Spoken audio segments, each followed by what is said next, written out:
Good evening and welcome to the February 17th meeting of the Pinal Geology and Mineral Museum and the Pinal Gem and Mineral Society in Pinal County, Arizona.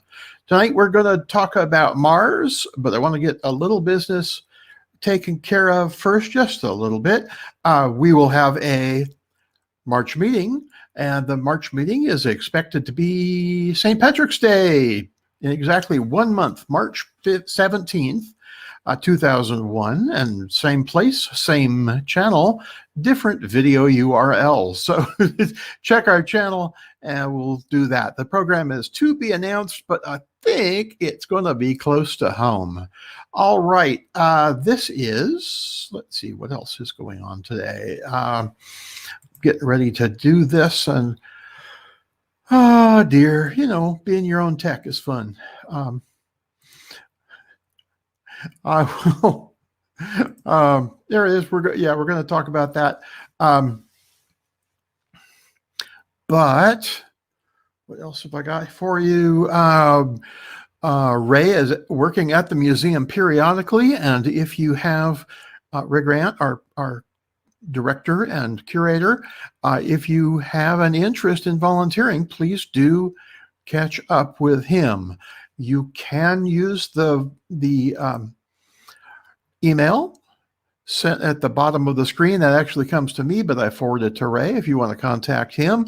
And you can also call the phone number. The Chamber of Commerce adds it. That phone number is on the website, which is, I hope, there you go, pinalgeologymuseum.org. And the email is pinalgeologymuseum@gmail.com. All right. We are expecting, we're hoping to reopen to the public in September. That's our usual reopen after the summer. But we hope to, I'll try not to lean anymore. My microphone is on that side. So, but I'll try and be here. We're going to try and reopen for a grand reopening and our delayed show. There will be no show in March like we usually have, but we hope to have it in September. Our tentative date is the Saturday of Labor Day weekend. I picked that. Nobody else had anything to do with it. I picked it because it was on the calendar. So if we don't make that date, I apologize, but I had to pick something so I could change the event on Facebook. So I picked that. Hopefully something else.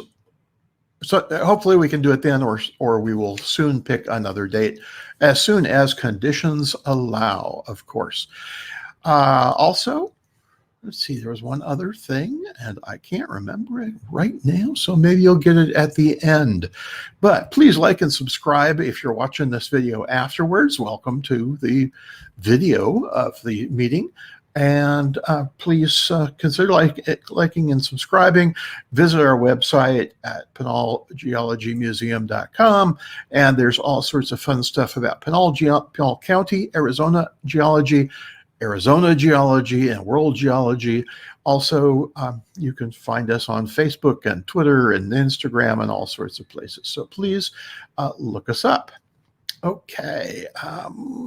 That was the other thing. You can ask questions if you're logged into YouTube. Please feel free to make a comment and ask a question during the program. I will do my best to answer them. Please understand that I might not be able to, but I will try and find an answer. And if I can't answer it live now, I will do my best to get an answer for you. So please check that out. All right, I'm going to go ahead and start the program. And yes, it's live. It's A Brief History of Mars. I'm Bob Hole. And what do you know? Here we are. I'm going to start. Mars has been a fascination, an interest for a lot of people all around the world for a long time. And it has spawned a sort of mini industry in publishing in the last 150 years. These are some of the titles. All but two of those are science fiction. The left-hand side, How to Live on Mars and Packing for Mars, are nonfiction, and they're around 2. The timeline of Mars exploration, and I'm not going to cover all of it tonight, but by 2000, before the Common Era, BCE, Egypt had noted Mars. It had noted its place in the sky and its funny movement in the sky. It sometimes moved forward or backwards in all sorts of strange places. China had recorded it also by 1050 BCE, and the Babylonians certainly had the information that we're watching Mars by 650 BCE. First telescope was turned toward Mars in 1610, and the first map is 1840. We're going to pick up where that gap, between that, where the gap ends. So, pre-space age, people could just observe Mars. Beginning of the real exploration of Mars. In 1608, the first telescope was probably invented by Hans Percy. Percy was a Dutch lens maker, and there are several other claims by people who have also said there were several other claims by people on behalf of other people who were working with lenses and working with tubes and may have actually invented the telescope.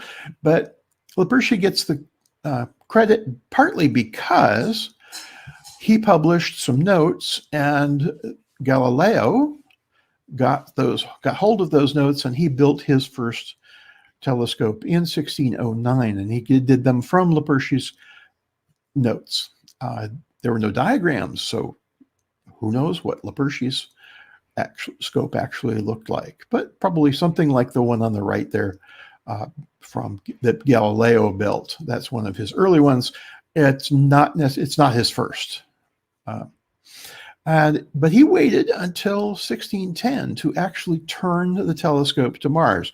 And that's when the real exploration of Mars could begin in 1610. Just before that, though, while Galileo was building his telescope, Johannes Kepler was mapping Mars, at least the motions of Mars. He's mapping the motions of Mars, and it was actually Kepler who, well, let me back up just a little teeny bit. Copernicus, if you remember, brought the idea of a sun-centered solar system instead of a Earth-centered solar system to the fore. And Copernicus, some people after Copernicus said, yeah, okay, the Earth and Venus and Mars goes around the sun, but we think everything else goes around the Earth. And Kepler kept careful notes, made this chart. There are similar charts today. This is the position of Mars in the sky, and the center of that is the Earth, and he looked at that, and it goes forward and backwards. And if it goes forward and backwards and retrograde and positive grade, Kepler reasoned and mathematically figured out that it could not be orbiting the Earth, because no planet would be silly enough mathematically to go in a triangle in the circle around the Earth and do all those coming forwards and going backs and going backwards and all the loop-de-loops it was doing in the sky. And he determined that at least Mars was also going around the sun, just by that little chart in his math. In 1645, Johannes Helios first noted the phase of Mars, and that phase is like the moon phase, waxing, waning, half moon. That was the first time that anybody had seen that on Mars. They had seen it on Venus and Mercury, which is why they believed that Mercury and Venus went around the sun instead of the Earth. This confirmed Kepler's findings and did show that Mars orbited the sun rather than orbiting the Earth. We skip ahead just a little bit, but William Herschel, famous early British astronomer, began his observations of Mars in 1777. And he was able to see, using his telescope, he was able to see that Mars did have an atmosphere. He could see just along the edge a little fuzzy bit, and that was the atmosphere of Mars. And he measured it and came to the conclusion that Mars does have a considerable atmosphere, but not as big as Earth, he thought, because he knew roughly what Earth, or they had an idea of how thick Earth's atmosphere was, and Mars's was not as thick. So it's a considerable but moderate atmosphere, and so he believed that the Martians, the inhabitants of Mars, had a nice life like ourselves. Now, after Herschel, people began to start to have telescopes that were good enough that they could start to map Mars. This is the late 19th century Atlas of Mars, one of the first very detailed atlases of Mars. But Johann Heinrich von Mädler and Wilhelm Beer, German astronomers, were the first to map Mars, as far as I can tell. They produced their first globe in 1830. It's easier to make a globe of a distant body like that because you can take around, if you assume Mars is roughly round, you take a sphere and you draw on it like you see on Mars, and it shows up. It took them a while to do that, and then they were working on other things too, like the moon, and they produced their first flat map of Mars in 1840. Had to do a lot of math and cutting up. You saw the cut up map of the atlas. They were also, as I said, they were working on the moon as well, and they produced very detailed maps of the moon that people were using into the 1950s, at least as a base, and they would check back and forth, and they were very good maps of the moon. Not so good to Mars. This is what they could see. Mars is, of course, a little farther away, but this is what they could see. Light places and dark places. They didn't try to name anything. They just put letters on the different things, the different features that they saw, the black spots, and just left it like that because that's all they could see. They tried, and they did a good job. They actually did do a pretty good job. William Rudder Dawes, also an English astronomer like Herschel, he made extensive drawings of Mars. He studied Mars for a while, and he made at least 27 really good detailed drawings of Mars. He did not make a map himself, though. He just made the drawings. Richard Proctor, living about the same time, used spectrography, and the spectrograph of Mars supported, he believed, the presence of oceans on Mars. That's not actually what's there, but subsequent work has figured out that there's not any water on the surface of Mars. Well, not much, but at least that he thought there was. And so he did his map using the drawings of Dawes, those 27 drawings that Dawes had done, and published his map in 1874. This map was produced in 1867, but it was not published until 74.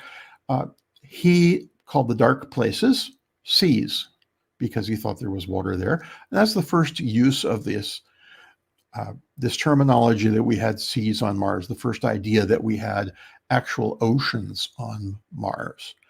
And some of His, he names Herschel's continent and Dawes continent and several other things. None of those names survive, to the best of my knowledge. I don't know every place on Mars, but I don't believe any of those places names still exist. Bill Flammarion is important to this story, more important than anybody before him, except the first mappers. He was a French astronomer, a science fiction writer. He used the name Camille Flammarion. His first name was Nicholas, though. Nobody else acknowledges that, apparently, except Wikipedia. He was a science fiction writer, starting his science fiction writing in 1858. Never wrote a science fiction book about Mars. He wrote many popular books on science, though. He was an astronomer, and he did serious astronomy work. And he was looking at Mars, and in 1873, he thought that, and this is his science, this is not his science fiction, he thought the red color of Mars was because of the plants on the planet and the changes of the plants. He began to think the seasonal changes of the plants were partly responsible, at least, for the different changes that we see on Mars as when you look through a telescope. At least the kind of telescope he had. This is his book in 1892, The Planet Mars, and it was very influential on future astronomers. This is his map that he created in 1876. If you are able to see, his dark spaces are still oceans and seas. The light spaces are still land that he considered. You'll see no straight lines, except on the grid. And so he was not seeing straight lines in his map in 1876. 1884, he made a more detailed map, this one in color, and showed his dark and light spots. Most of the Mars maps, because they were made through telescopes, like this one, they drew things as they were to be seen through telescopes, and they didn't flip the image. So the South Pole is at the top. South Pole is at the top of this map.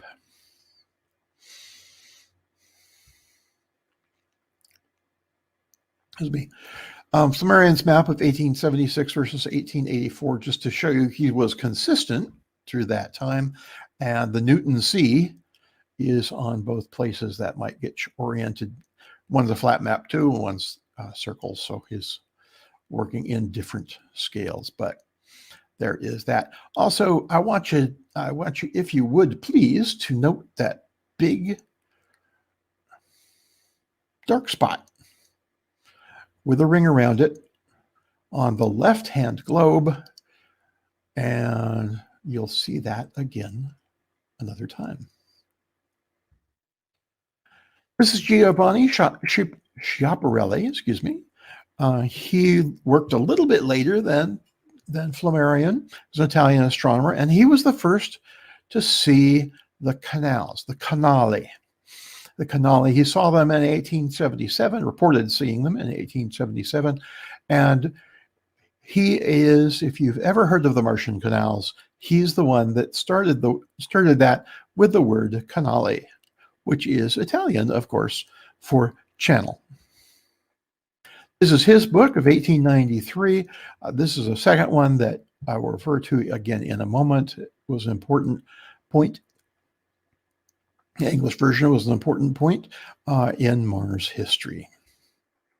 This is Schiaparelli's map, and it has the same dark spots. If you look to the left there, at the left, near the left edge, a big spot, big dark spot with a ring around it. And that will come around again. You'll also note that his names did start sticking around. The big thing that looks like a crack in the egg just above the box near the bottom right center is Hellas, also Greece. He thought that was a good name for that. And the white spot to the left of that, the first white spot, is Argyre. And Argyre is also a name, and several other of these are names of places still used on the planet Mars. And still in Schiaparelli's map, the dark areas are interpreted as seas and channels. Look at all the straight lines. Those are the canali, and they are hopefully visible to you. And this time I flipped the map upside down. The South Pole is mostly seas, or the Southern Hemisphere is mostly sea, and the Northern Hemisphere is mostly land, according to Schiaparelli. And this is the problem with canali. It means both in Italian, canal and channel. Schiaparelli meant channel. And if you look at that, that's a river channel. It's a natural channel. It does not, a intelligence-made canal. A canal, it means it has been constructed. A channel is not necessarily constructed. Percival Lowell read English, was an American amateur astronomer initially, and he read both Flammarion's and Schiaparelli's books in about 1892. Excuse me, I apologize. He read both of their books in about 1892, and he took the vegetation information from Flammarion, and he took the canali information from Schiaparelli, and he came up with a huge desire to study Mars. So, being a rich man, he traveled from Japan, where he read the books, to Arizona, and using family money, built an observatory here in Arizona at Flagstaff. It was built primarily to observe Mars, and it was the first observatory with a location chosen for its atmospheric visibility. All observatories before that time were picked because they were near a college or easy to get to from a city or in the middle of a city. Several of the oldest observatories are smack dab in the middle of places like Rome, Milan, Paris. This one was picked because it was at high altitude, so there was less atmosphere, and because Flagstaff has, I am told, Flagstaff, at least at that time, had fairly steady weather, fewer high wind times around the year, and it was a bit remote. So it was away from what even then was the light pollution of cities. And he built that in 1894, and it was the first observatory ever built because of the atmospheric conditions. It is now 120, going on 122 years or 27 years old. Note the address. It is on Mars Hill. That's it. That's Percival Lowell picking Mars Hill to put his. Well, he named Mars Hill because that's where he put his observatory. And this is Percival Lowell's first book on Mars. It was published in 1895, and in it he started to talk about channels, canali, as canals. And he talked about canals, and he described them and said some interesting things about them. He wrote a second book in 1906 talking about Mars and its canals, and went more extensively into the description of the canals as he saw them. He reported over his time looking at it 183 canals. He could find all of Schiaparelli's except 12 Schiaparelli had seen 79, so Lowell had seen all but 12 of those 79.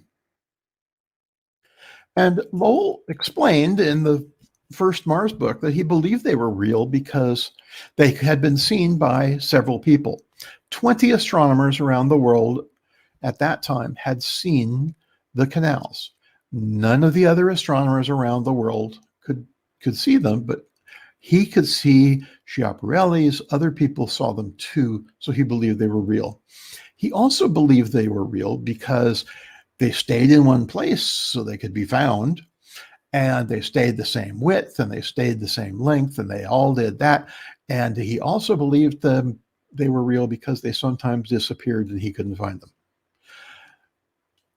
Interesting logic, but he believed they were obscured by cloud or other disturbance at different times, but they reappeared in the same place. That was why he believed that they were real, because they disappeared and reappeared.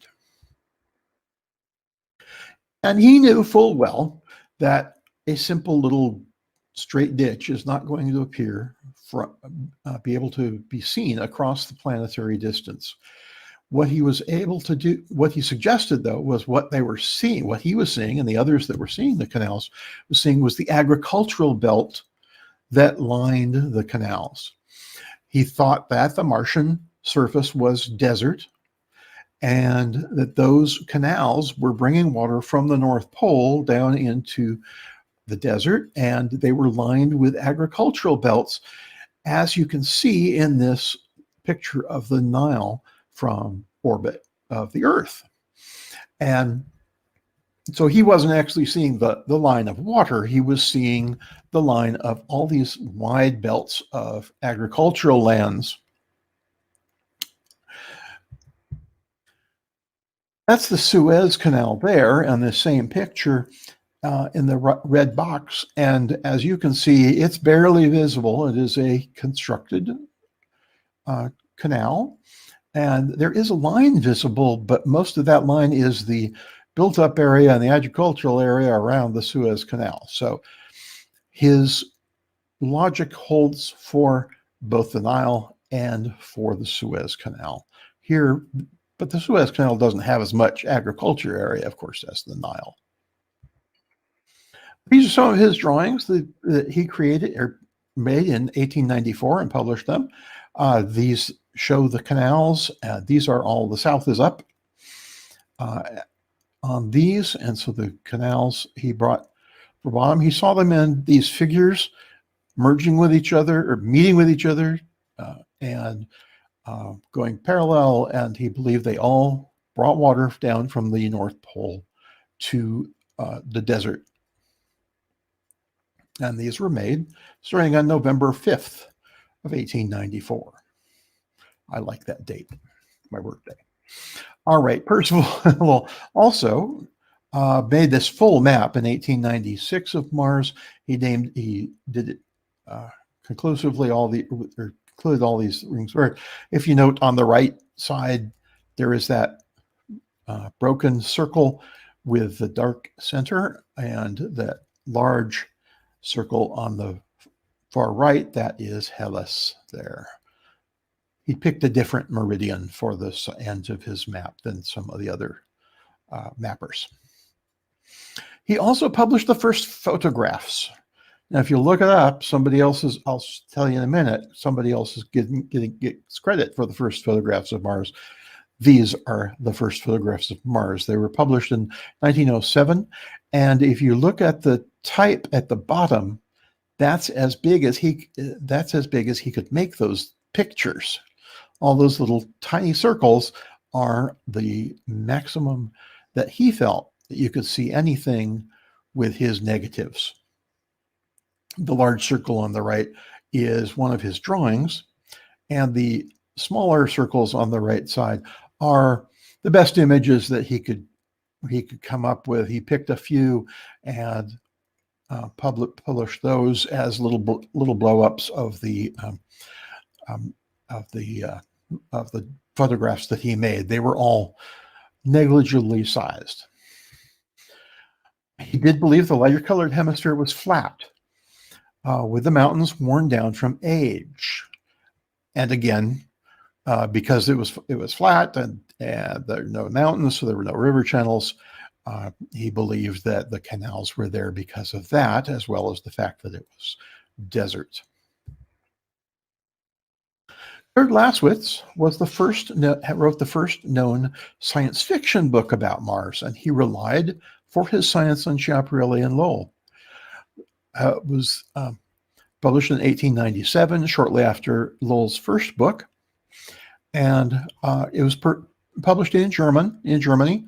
An English translation was not published until 1971, but interestingly enough, just as a little sidebar, because I know there's some of my science fiction friends watching this, this book was read in Germany, or in Luxembourg, excuse me, in German, by a young gentleman named Hugo Gernsback, who moved to the United States and co-founded science fiction as we now know it, because he was so turned on by this book, among other things. War of the Worlds, published in 1898. You may remember this book, or at least the title, if you haven't either read the book or seen either of the movies, any of the movies. But he relied on his science on Lowell, even though none of it occurs on Mars. All of the novel takes place in England, but he relied on that idea that the northern hemisphere was old and worn down from Lowell. Didn't need the canals, but he thought about that, the old and worn down plains. When he started his book, Mars must be, if the nebular hypothesis has any truth, older than our world.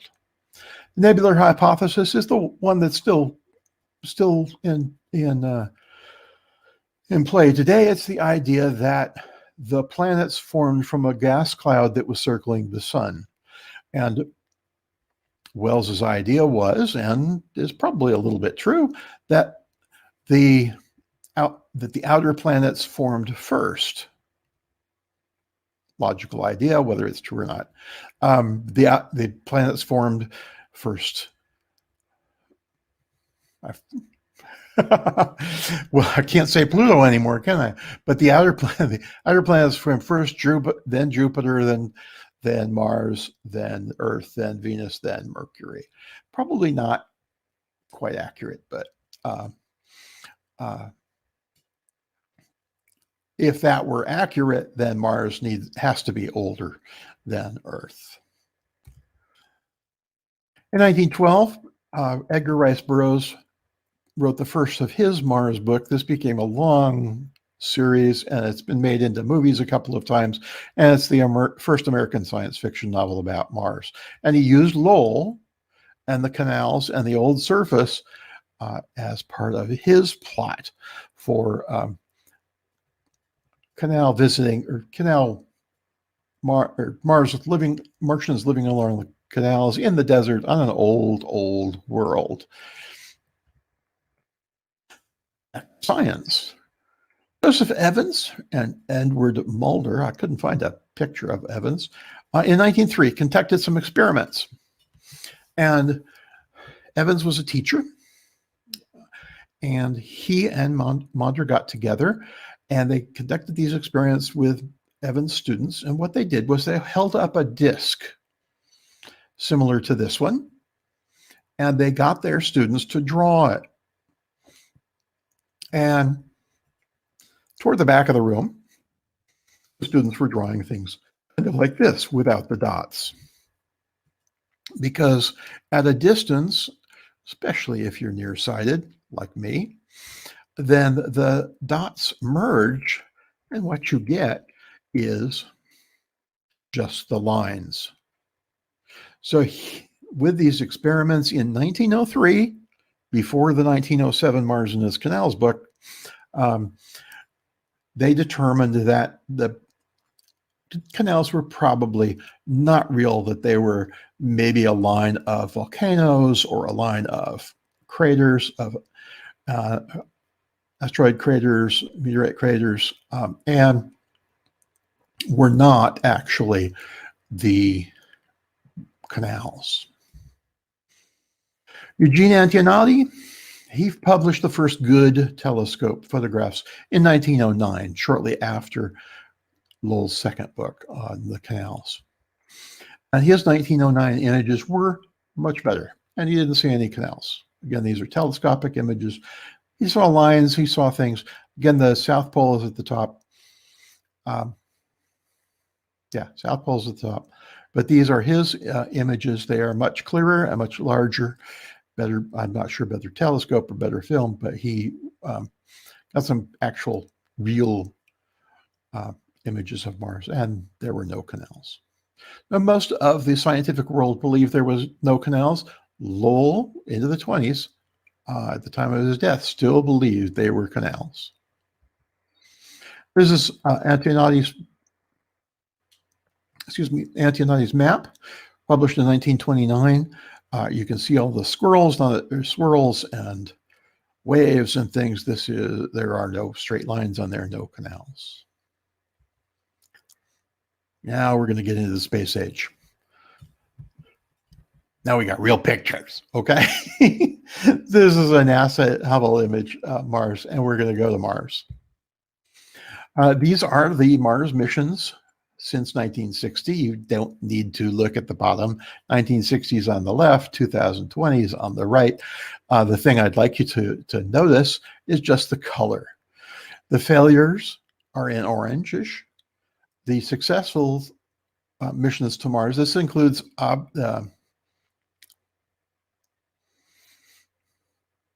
landers and orbiters and rovers, excuse me. This is and the successes and the failures.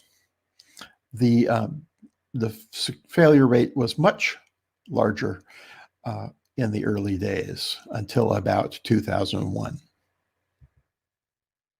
You can see that using this. This will make it a little bit clearer. The failure rate has gone way down over time. The success rate is pretty steady, but we've gone up since that dismal beginning and since 2001, especially. And that gray line there at the bottom those are the operational missions on Mars. The earliest still in operation is from 2001. That's an orbiter. And in 2018 is the last on Mars that is operational until last week. I didn't include in this, sorry. But there's the lines without the graph. The successes started in 1964. The missions started in 1960. And then the operational ones are still in operation since 2001. We're still failing them. And this is just another way to pinpoint that of the two missions launched in 2001, one is still operational and the other was a success also. Some idea of the number of launches per decade, 1960s on the left, 2020s on the far right. 2020s, there are 3 more planned for this decade. Remember, it's only 2021, excuse me. We had a lull in the 1980s, but we're going better. There have been 49 total. Tomorrow makes 50. No, these are launches. Excuse me. Tomorrow doesn't make 50. But these are the total launches. Next year, I think, is when we get next. We'll find out when I'm reminded by this slide. Mariner 4 is the first successful mission that included Mars. It was a flyby mission, and it flew by in July of 1965, and it was not even an orbiter. They just aimed it sort of in that direction, and it was only had one stop, and that was Mars. It is still out there. It stopped transmitting, but it is still out there, but it's orbiting the sun, not Mars. Total mission data for all it did in 1964, total mission data was 5.2 million bits, or 0.65 megabytes. Now, I had a digital watch 20 years ago that had 2 megabytes of memory.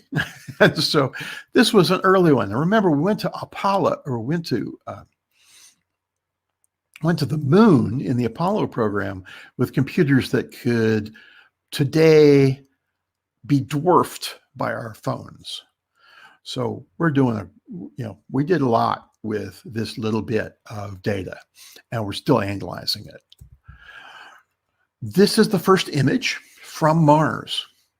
Now, this is a hand-colored, hand-drawn image. The NASA engineers put it together by printing out all the digital data, those little ones and zeros and whatever. I'm not sure what language they used, what number system, but they put all the ones and zeros together, and they got this as a color image by taking crayons and coloring each spot, each pixel on a sheet of paper. They did a pretty good job. This is the image at the bottom here. The far left image at the bottom here is the souped up photograph. And though it's not in color, they said color data, but they only printed it in black and white that I could find. It's probably around color somewhere. This was a pretty good image. You see the bright spot on the bottom of the planet. The rest is space. Those white things that are, those white blocks on the bottom right of those photographs are distortions in the data. And so they couldn't print them, but they got the data. They just didn't print them for some, I'm not sure why, but they're computer artifacts, and they should be black, like in the hand-drawn copy. All right, let's see. Oh, yeah, and this is the first close-up image of Mars that was taken. That was taken a little bit the same day, and this is the actual photo. When another photo, I mistitled this. This is a different photo, but it is a photo of the Martian surface. This is another photo from that flyby. No canals.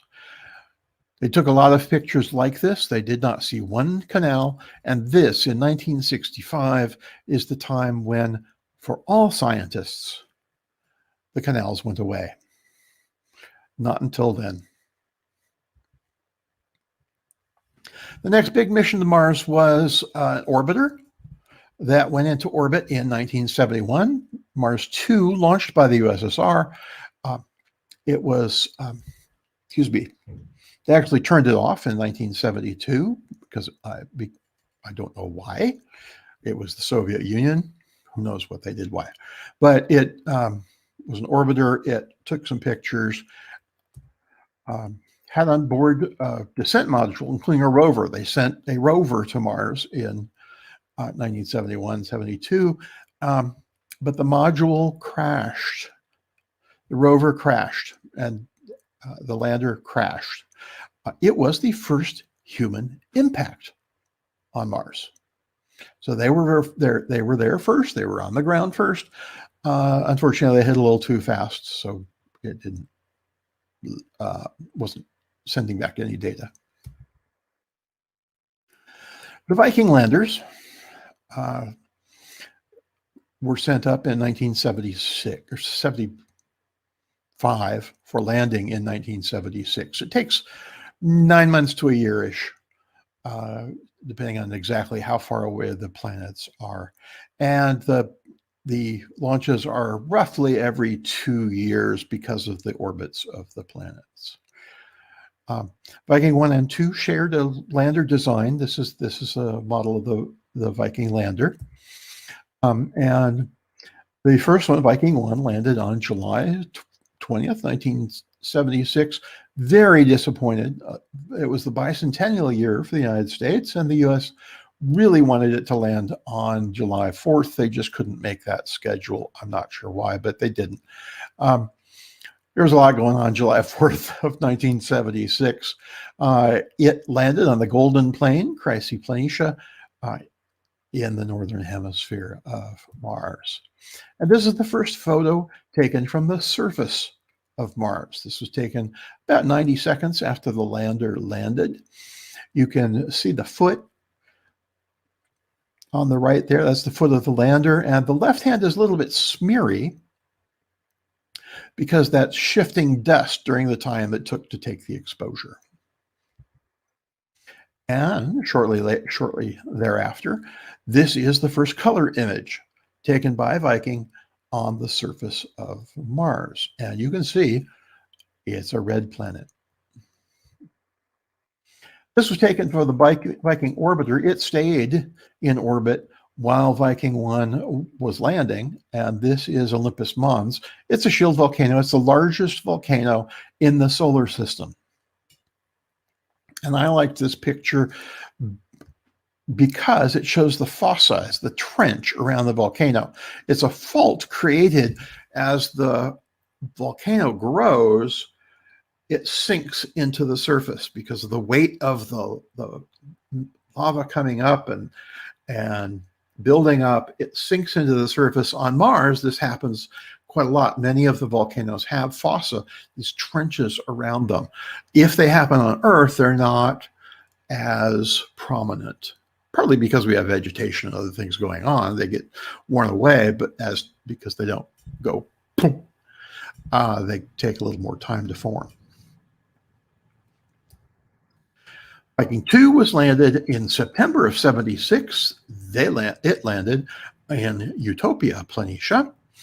And you may find this familiar. This is Viking 2's first image of Mars. It was also a foot selfie, as well as showing the rocks on it. They're a little bit different formation than the Viking 1 lander, which is why we know which was Viking 2 and which was Viking 1.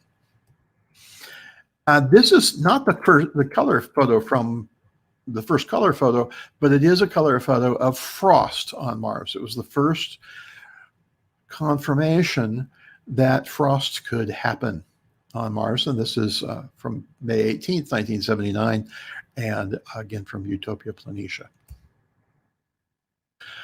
Pathfinder was another launch by the US. Pathfinder, this is the lander called Pathfinder, and it landed on July 4th, finally, 1997 in Ares Valley. It was contacted in September of 1997 and has been renamed from Pathfinder to the Carl Sagan Memorial Station.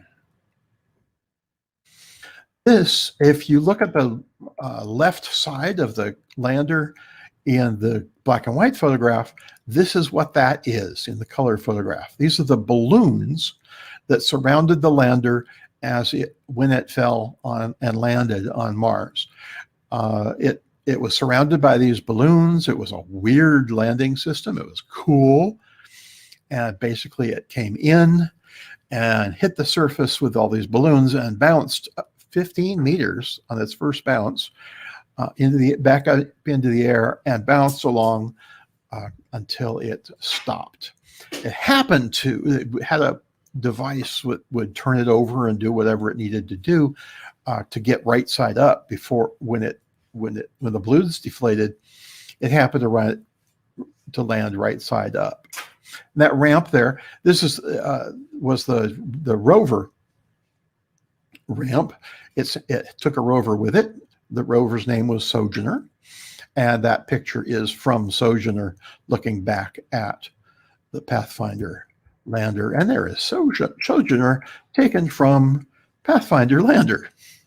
It also landed at the same time in the same place, and it is the first rover ever to operate on another planet.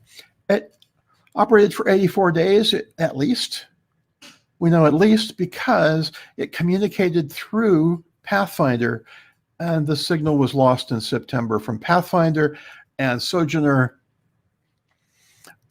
We lost contact with Sojourner because we lost contact with Pathfinder. The last message to Sojourner was to drive around Pathfinder, and it may have done it, may still be doing it, who knows, probably not very long, but it was told to drive around the lander. And so it could have operated for longer. We probably will never know. It did travel before that command 330 feet, which is pretty long. And its last contact was the same day as Pathfinder. Mars Odyssey, this is the one that's still in operation. It is estimated to be in operation for at least another 3 years. It was put in orbit in 2001, and it is now 20 years old, and it'll be able to drink next year.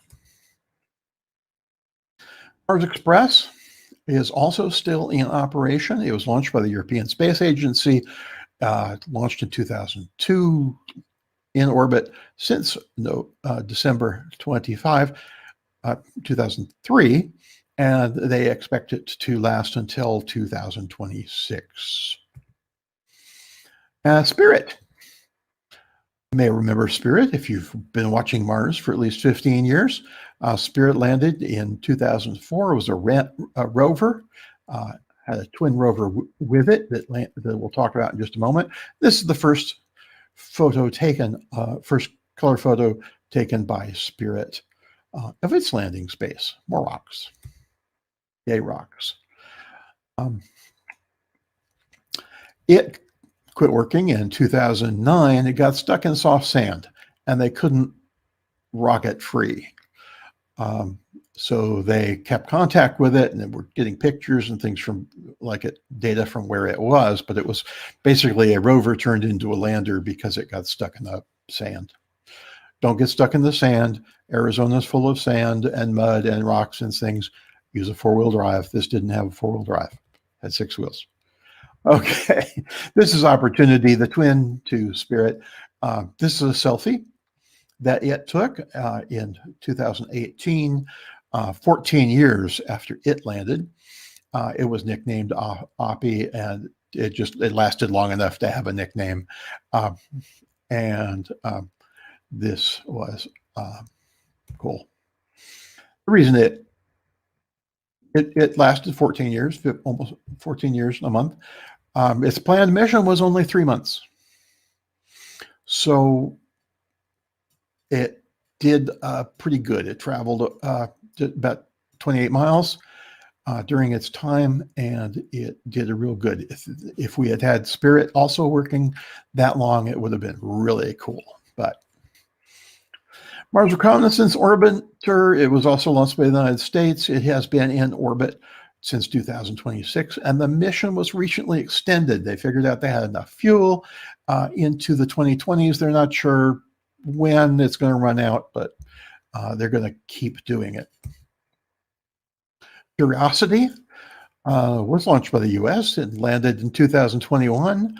It landed at Gale Crater, and it has traveled only 15 miles so far, but it's still working.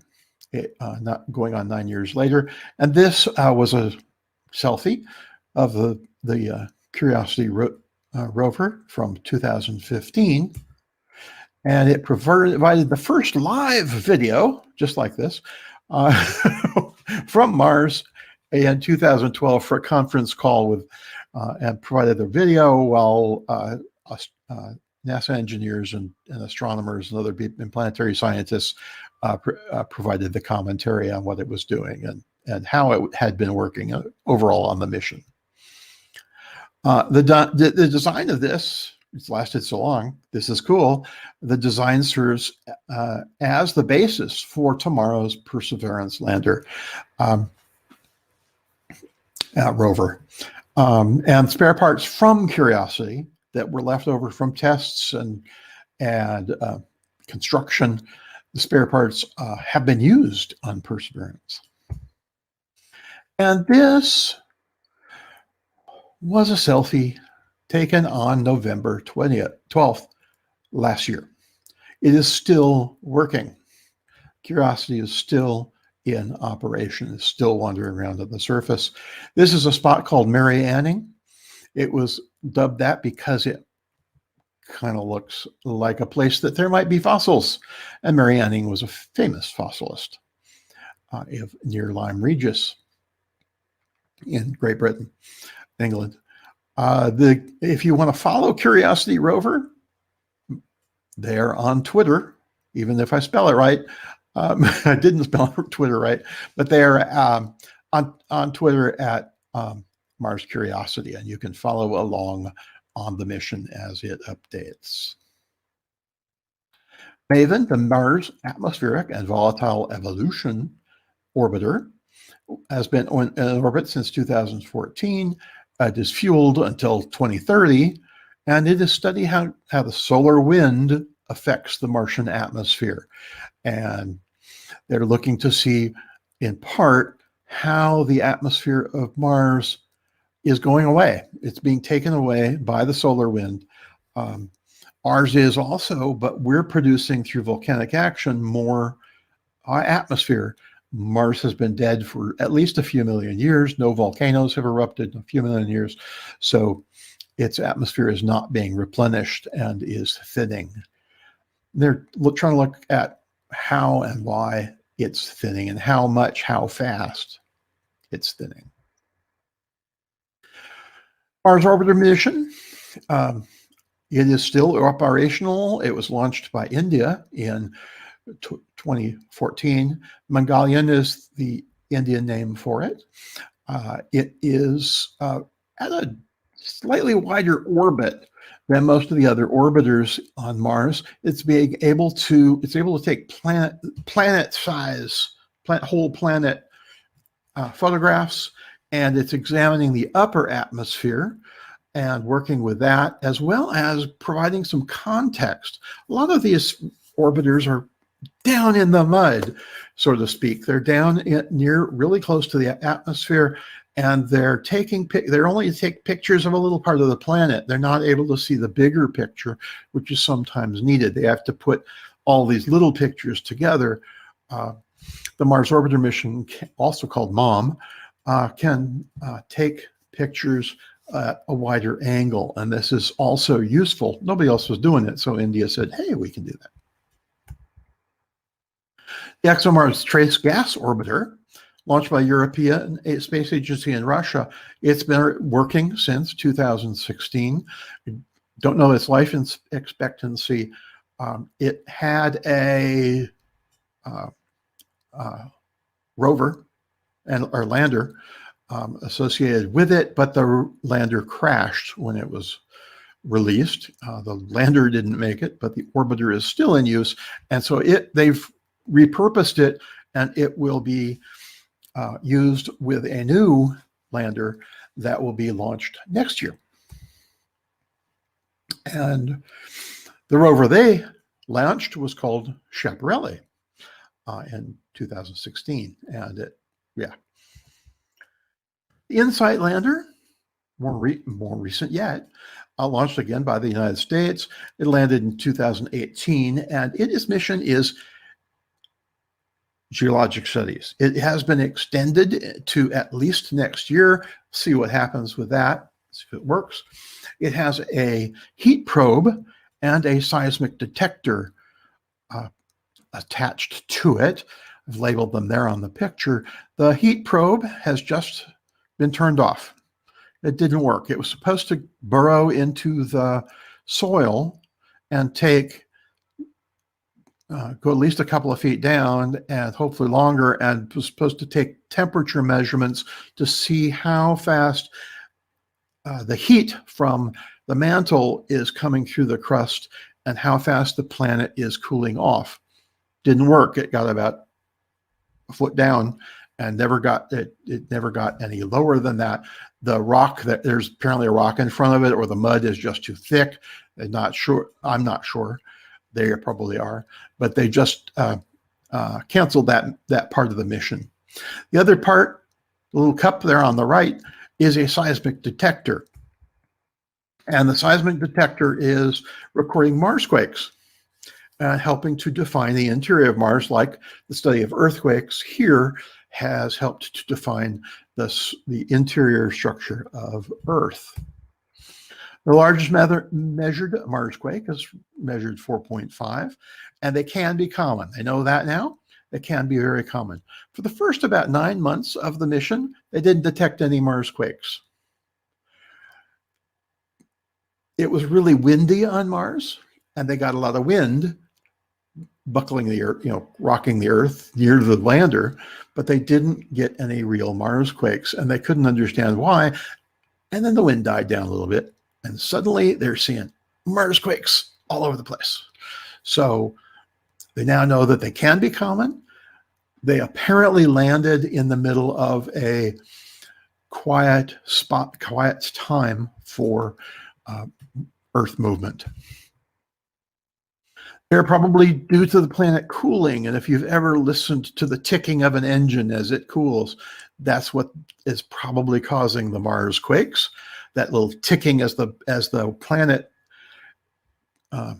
shrinks a little as it cools, like an engine, like the metal in an engine is shrinking just a little bit, and that's ticking sound comes from that.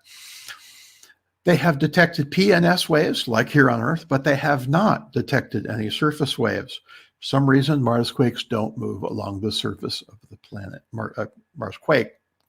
So the surface waves are the ones that go up and down, like the ocean waves, and they are the ones that cause most of the damage as your buildings go up and down, sometimes corner to corner like this, and so they're the ones that tear things apart. So Marsquakes seem to be potentially less dangerous to a structure. I'm not sure. They'll have to do more study. They may just discover surface waves tonight. They have found, because based on this and other studies they've done, and based on a lot of the geology that has come from this, they have found that it has a thin crust. The planet has a thin crust, about 30 miles thick. The mantle is about 1,100 miles thick, and it is molten, but it is fairly cool for a molten mantle, and it has a molten iron core. It doesn't appear that there's solid there. Sources differ, but the newest information appears to be that the iron core in the center of the planet is molten.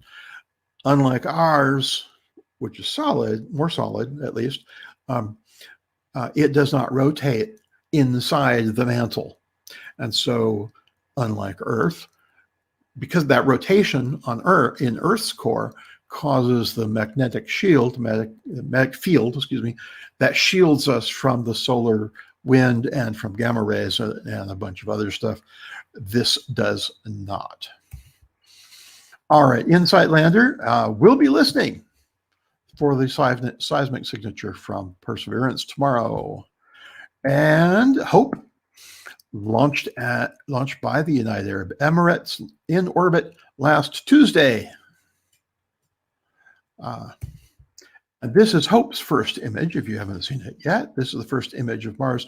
They are at a similar orbit to the Indian orbiter, and they put it in a wide orbit so they could watch the whole of a hemisphere and watch the climate and the planet's weather. Instead of looking at these little dots, they can see clouds move across large spaces and dust storms moving across in large scale.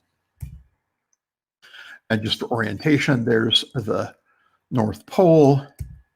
There's Mons Olympus, right on the terminator there, barely there.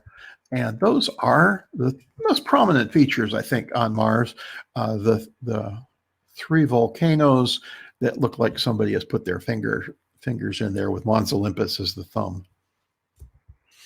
And the the Mariana Valley, the Mars Grand Canyon. It runs 4,000 miles across a quarter of the planet.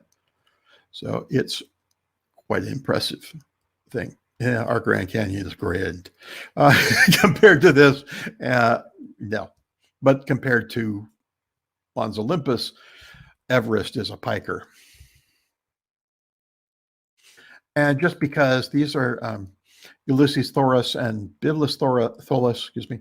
And there are two little craters there. When you see this picture up close, you may see that and think, that's Olympus Mons, like I did. No, those are two much smaller craters. Tianwen. This is Tianwen 1, launched by China, and it went into orbit Wednesday, 1 week ago. We have no idea of what its mission lifespan is. This is its first image. It was actually taken on the way to Mars. They turned on the camera early and took this picture just as they were arriving. It was released on Wednesday. I don't know when it was taken. It is the first attempt at Mars in China. It has an orbiter, a lander, and a rover. For a first attempt, that's a lot of stuff. Remember our Mariner 4, it just went by. China's rather ambitious. And it is to study the atmosphere and geology and the surface environment. We don't know a lot about Tianwen, but tried to put together as much as I could. It has the orbiter has camera, subsurface radar, and a mineralogical spectrometer. So us mineralogists should really enjoy the data coming back from that. Has a lander and a rover as well. As I said, this lander and rover will be launched later this year. Some sources say May, some say July. I don't know. We'll find out when they release the information. Their expected lifespan is 3 months, but then one of ours did too, and 14 years later it shut off. So you never know. But the planned mission is 3 months. And the lander and rover have ground penetrating radar and cameras and atmospheric detectors, and that's all I could find out. These are the landings on Mars. We're getting near the end here. These are Mars landings, 14 attempts, 8 have been successful. The blue labels are the ones that will be coming up starting tomorrow. Mars 2020 is Perseverance. And ExoMars is supposed to be launched next year. It's supposed to be launched last year, but it's going to be launched next year. And these are the dates. Now, I don't want you to look at the dates. You can pause it if you want and look at the dates, but the red are all failures. The green are the successes. The blue are, we don't know yet because they haven't landed yet. And these are the launch dates, by the way. Make sure you note that. These are not the landing dates. That's why Perseverance up there in the middle as July 30th of last year. It did not land then. That was when it was launched. It will land tomorrow, hopefully. Tianwen, the lander coming in July or May. We don't know where it's going to land. There are some guesses, but I didn't want to put it on the map because I didn't have a clue. Those that are still working as of tonight, InSight and Curiosity. Curiosity, the rover, InSight, with the seismic detectors. And these are the NASA landing sites that we have, Perseverance being tomorrow. It's just the NASA landings. Everybody else's are gone from the screen. All right, future exploration. Yes, we have a future on Mars. Perseverance lands tomorrow, about 1 p.m. Well, starting about 1 p.m.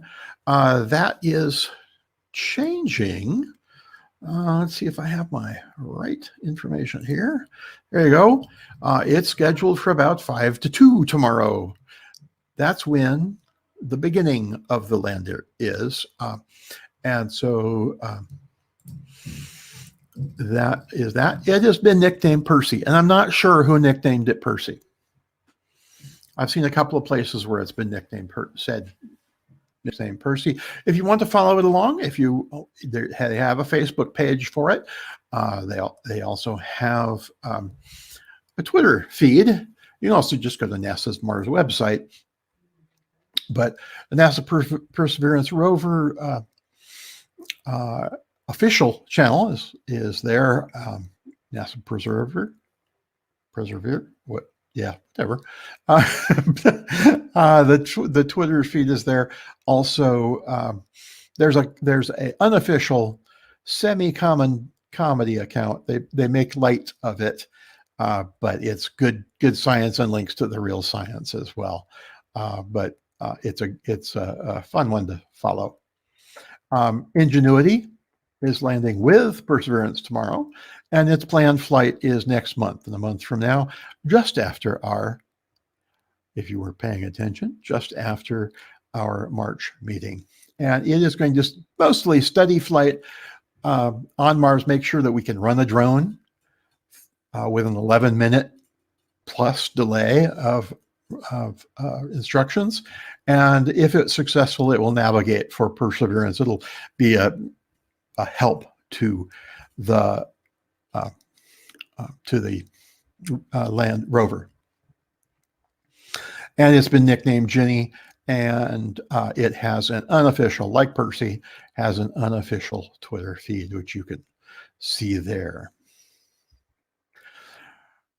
Along with Perseverance, 1.2 million names of people will be landing on Mars. They all have boarding passes like this. This is a friend of mine who got in on it. I failed to, but her name is going up there along with 1.2 million other names. And this is her boarding pass. And that's when it's expected to land. And it's got, points aren't frequent flyer points and all sorts of fun stuff. It's just a fun thing to get. Perseverance rover will start at that time, 1:55. It'll start the 7 minutes of terror. This is the landing time where there is no contact and there's nothing NASA can do. Once it starts on that descent, the computer takes the onboard computer takes over, and the radio goes silent because it's moving at speed and it's too hot to put out a radio signal. And NASA just hopes that 7 minutes later there will be a signal from it. If sometimes they never get heard from again. This is the sky crane. What will happen is it'll have a parachute, and then the parachute is attached to the top here, the top vehicle here, and then at some point in the entry, instead of that big balloon thing the Pathfinder had, it's going to drop on cables the lander, and then the lander the idea is that the canopy has these retro rockets. And it will gently put Perseverance down, and the cables will sever, and the canopy will fly away to crash somewhere. And if you're near a Krispy Kreme, this is a possibility tomorrow. They're going to put out the Mars donuts. I just thought this was cool. This is a leaked promo ad. It was under consideration at the time. I don't know if they're actually doing this. I haven't seen any ads here, but we have no Krispy Kremes right here anyway. You might check with your local store just to see. It's circulating on the internet. This is the next mission to land in 2023. It has on it the Rosalind Franklin rover, and this is the prototype of it. It's going to be launched by Europe and Russia, and this is the prototype being tested a couple of years ago. It was planned for earlier. There were issues. I'm not sure what they were exactly, but there were issues, and so it had to be delayed. And then India is sending up another launch, another orbiter for 2024. And these are the other future Mars missions. When this was written, Tianwen was a future issue or a future launch. It's not anymore. Well, the lander is. It's going to land sometime this year. These are landers, excuse me. The Martian moons are going to be explored by Japan during 2 years. A couple more, Europe, Russia. Our next mission here is to launch in 2026, and it will be a lander called Icebreaker. It's going to be an impact impact lander. It's going to be a bunch of little landers, and it's going to throw themselves at the surface and try and drill down just by their landing into the surface and get some subsurface measurements, hopefully without blowing up. This is my ticket for the icebreaker. You can still get them. They're free. Go to NASA. There's your web address. I believe the web address, if it's not, it will be in the description. I'm pretty sure I put all the websites and Twitter things in the description tonight. Martian meteorites are another way we have getting information of Mars, at least 126. The nearest one to us in Arizona is from the Mojave Desert of California. And it's, we don't know exactly where because the rockhound that found it doesn't want the place identified publicly so that other people go there. Curiosity, in doing Martian studies in 2011, confirmed that the makeup of the rocks where it was doing geological sampling is the same as the Martian meteorites. So it was confirmed that they are Martian meteorites, rather than just saying, well, this looks like Mars. This is my piece of Mars. This is from Northwest Africa, 44768. That's my piece right there. And it was originally found in 2006.